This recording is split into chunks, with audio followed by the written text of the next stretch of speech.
بسم اللہ الرحمن الرحیم۔ السلام علیکم، ویلکم ٹو میڈ ہب۔ آج ہم بات کریں گے کہ کیا آپ بھی سمجھتے ہیں کہ ہر دوا کو فریج میں رکھنے سے وہ زیادہ محفوظ رہتی ہے؟ اگر ہاں تو آج کی ویڈیو آپ کے لیے بہت اہم ہے، کیونکہ ہر دوا کو فریج میں رکھنا درست نہیں ہوتا۔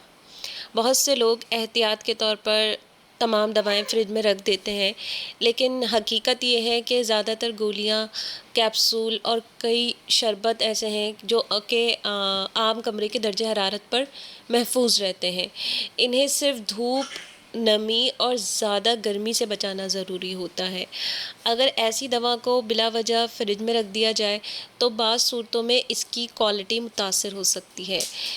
دوسری طرف کچھ دوائیں ایسی بھی ہیں جنہیں ٹھنڈا رکھنا ضروری ہوتا ہے، جیسے بعض اقسام کی انسولین یا کچھ اینٹی بائیوٹک سسپینشن، لیکن یاد رکھیں یہ اصول ہر دوا پر لاگو نہیں ہوتا۔ ایک اور عام غلطی یہ ہے کہ لوگ دوائیں کچن میں یا باتھ روم میں رکھ دیتے ہیں۔ یہ جگہ نمی اور درجہ حرارت میں تبدیلی کی وجہ سے دواؤں کے لیے مناسب نہیں ہوتی۔ تو پھر دوائیں کہاں رکھنی چاہیے؟ دوائیں خشک ٹھنڈی جگہ پر رکھیں، براہ راست دھوپ سے دور رکھیں اور ہمیشہ بچوں کی پہنچ سے دور رکھیں۔ سب سے اہم بات یہ ہے کہ دوا کے ڈبے یا لیبل پر درج ہدایات ضرور پڑھیں۔ اگر اس پہ لکھا ہے، اسے ریفریجریٹ لکھا ہوا ہے تو فریج میں رکھیں، ورنہ عام طور پر کمرے کے درجہ حرارت پر رکھنا ہی درست ہوتا ہے۔ اگر آپ کو کسی دوا کے بارے میں شک ہو تو خود فیصلہ کرنے کے بجائے اپنے فارماسسٹ یا ڈاکٹر سے ضرور مشورہ کریں۔ آج کے لیے اتنا ہی۔ ویڈیو پسند آئے تو اسے لائک، شیئر اور سبسکرائب کریں چینل کو۔ فی امان اللہ۔